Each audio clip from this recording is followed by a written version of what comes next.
Alright guys, we've got a game review here. This is another Chess Bootcamp Live member, and this is actually a daily game. So our member is Uriah's Honor, rated 653 in daily. Their opponent is 1368 rated, from, where is that flag? Puerto Rico. Okay, so I don't know anything about this. I do know black wins, I can see that, but I'm not looking at the moves. So we're going to go through this, and simply I'm going to say what would I play here, and that will then give our member some insights into how they can maybe improve their game. So hopefully, we'll see.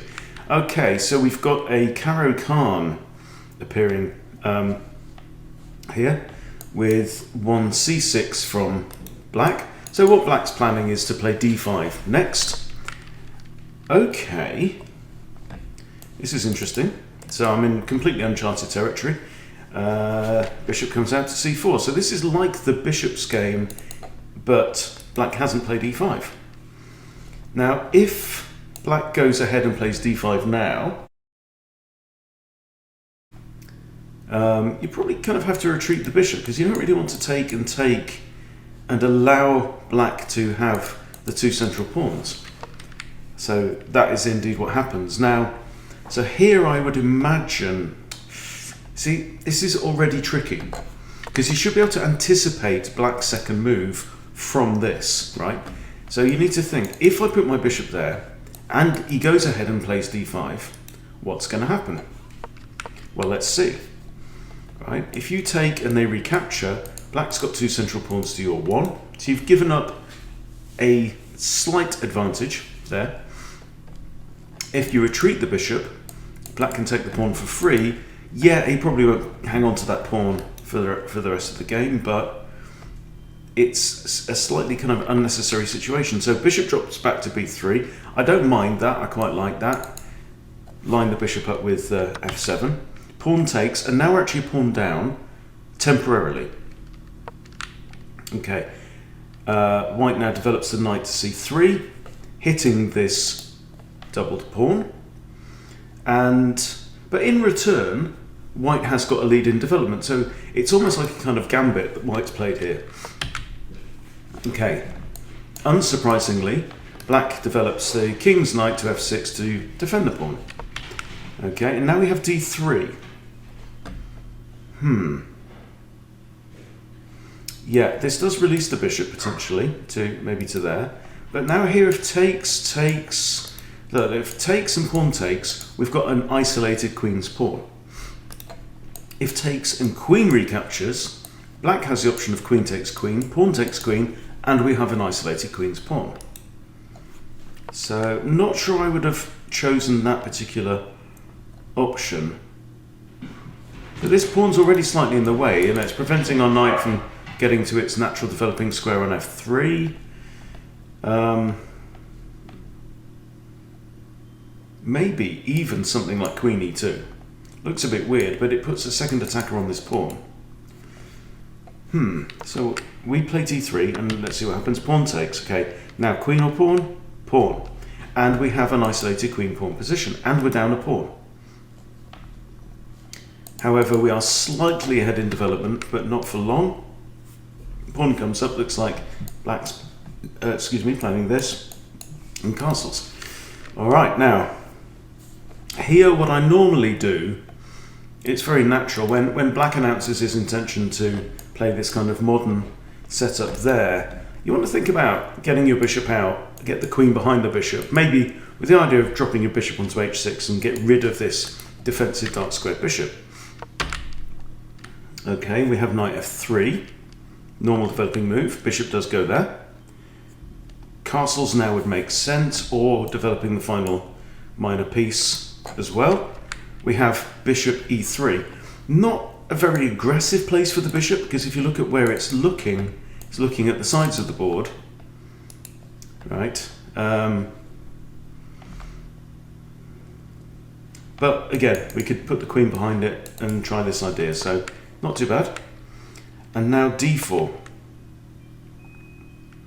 This is a pawn move. Does it have a point? guess one idea is it means it's now defended twice, well, 3 times technically, so that it frees up the queen to move away, if that's the idea. But I think for me, I might have just played, say, queen d2, maybe castle long, putting the rook on d1, or just castle this side. But we have d4. Knight comes out now there because in the carrow, obviously, black's already played c6, so the knight can't go to c6. Knight coming in. Why is the knight coming in? Is this an attack? You haven't really got an attack yet. I would probably be tempted to hold this knight back for the time being. Get the king to safety first, and then in the middle game, then you tend to build up to an attack. Because from here, what have you got? Now, the queen can't come in here and threaten checkmate for 2 reasons. One is there's a pawn guarding that square. The other one is the knight's guarding that square. So you'd have to eliminate this knight anyway. This feels a bit like it's a prod, it's not really an attack. And still, the king ain't castled, and that's an important thing. Okay, now e6 is played. This doesn't really threaten a discovery against the knight because it is defended by the bishop, so the queen's not going to take that knight. It also blocks in this bishop, which is a bit odd. And now we castle. Okay, castle kingside. Black moves his knight off into nowhere. Can't go there, can't go there. Yeah, could kind of go there.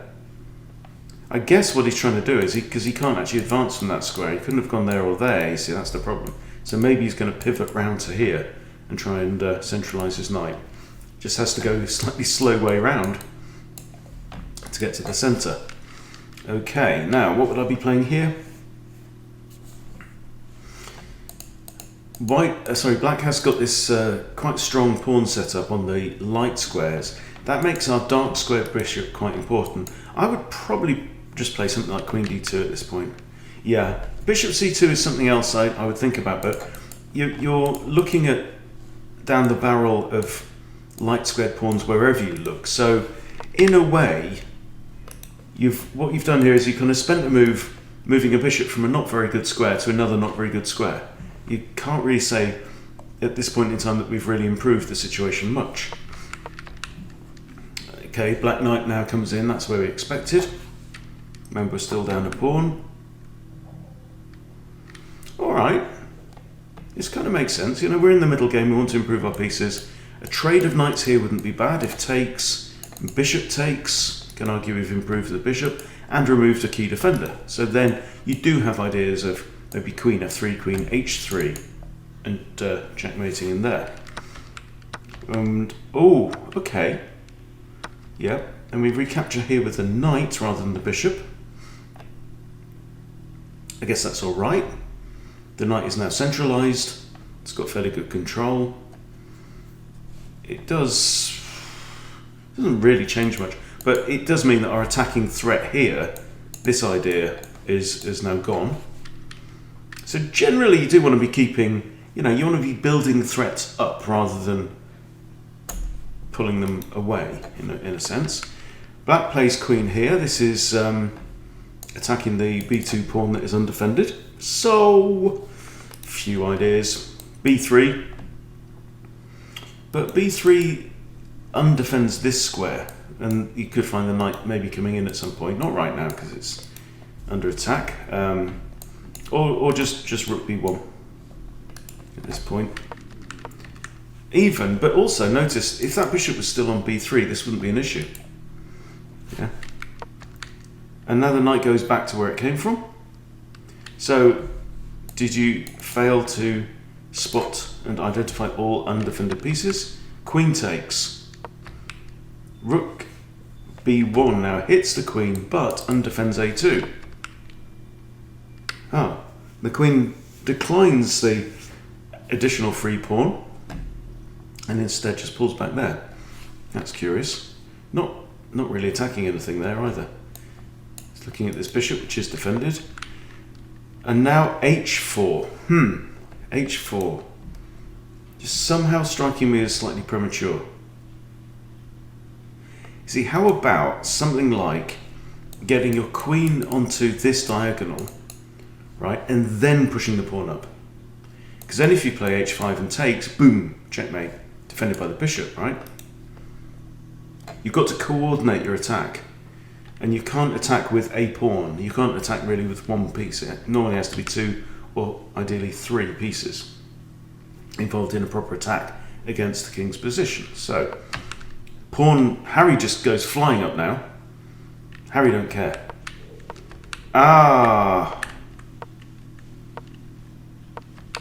And we have a fork on queen and rook. I didn't spot that one. That's been there for a while since we lost the b2 pawn. Ah, that's nasty. Yeah. That is unpleasant. And you see, since that has been there as an option, in fact, it's since we moved the rook there.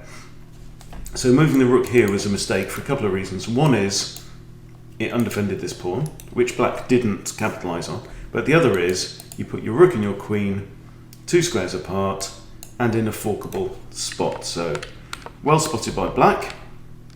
Queen retreats. Harry goes mad.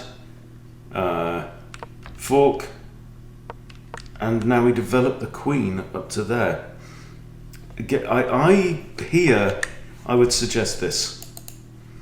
Queen d3. Because then if pawn takes, boom, checkmate him. And it's all over. This square, I mean, you're looking at this pawn, but that pawn's defended by rook and king and queen. So, maybe not the best idea there. I'm fully expecting black to capture the rook. He does indeed. And instead of recapturing immediately, we go with a gung-ho h takes g6, threatening to capture a pawn with check. Huh. See, for me here as black, I'd be tempted to spare the knight, get the knight the hell out of there, right? Get it to a protected square. The reason is because if this pawn takes here, you can just sidestep your king and use the opponent's pawn as a human shield. If the pawn takes here, you can just play king h8 again. And you're a rook up, a rook and a pawn up at this point. Okay, but black captures the pawn, also opening up the rook a bit here. Also need to be careful about this pawn because there's a potential discovery against the queen. And now white dodges the queen out of the way, so you spotted that, but you haven't recaptured the knight. You've got 2 ways to recapture. Take the stuff.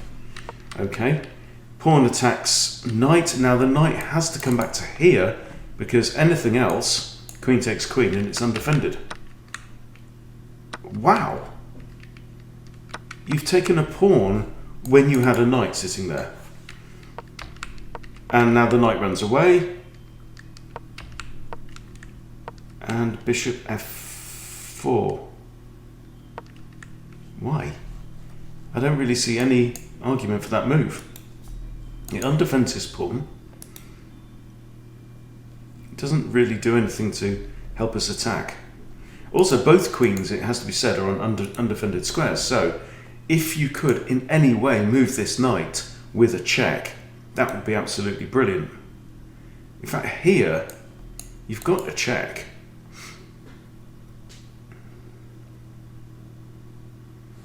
If you check there, the king has to go in the corner. Then you have to move the bishop back because you can't go there with check. It'll probably just be captured anyway. So I don't really see a killer attack there. But this move I find a bit baffling. And it walks into a fork. Again, well spotted by black. Likes his knight forks. Right, this bishop here, king has to move. Because there's no way to capture the knight, and you can't interpose and block a knight check. And now we've got 2 attackers on this bishop and only 1 defender, which is the queen. So it moves, takes. Bishop throws itself in front of a bullet for no reason at all that I can figure out. But we're in a very tricky position now. We're 9 points of material behind, so white's just going suicidal now. And black has many, many options. So I think the game is going to finish fairly soon. And now, weirdly, no, I mean that's just a blunder. I mean it's blundering the queen immediately to the knight. The first thing I saw was the knight still. I don't know. No, it's all going to go horribly wrong very soon.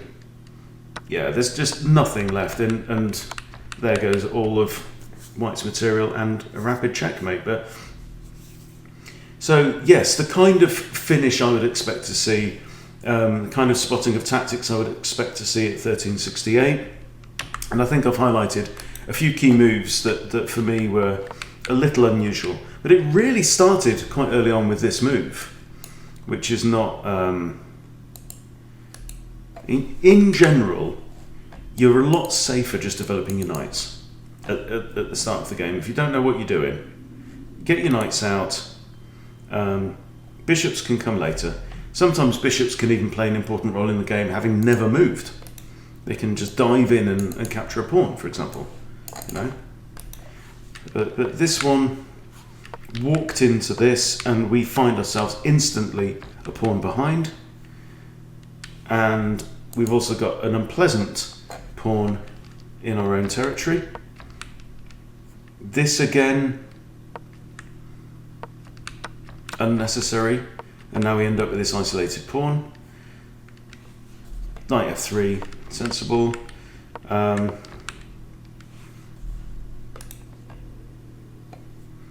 Yeah, this is okay. And another pawn move. So yeah, just in general, get the king safe.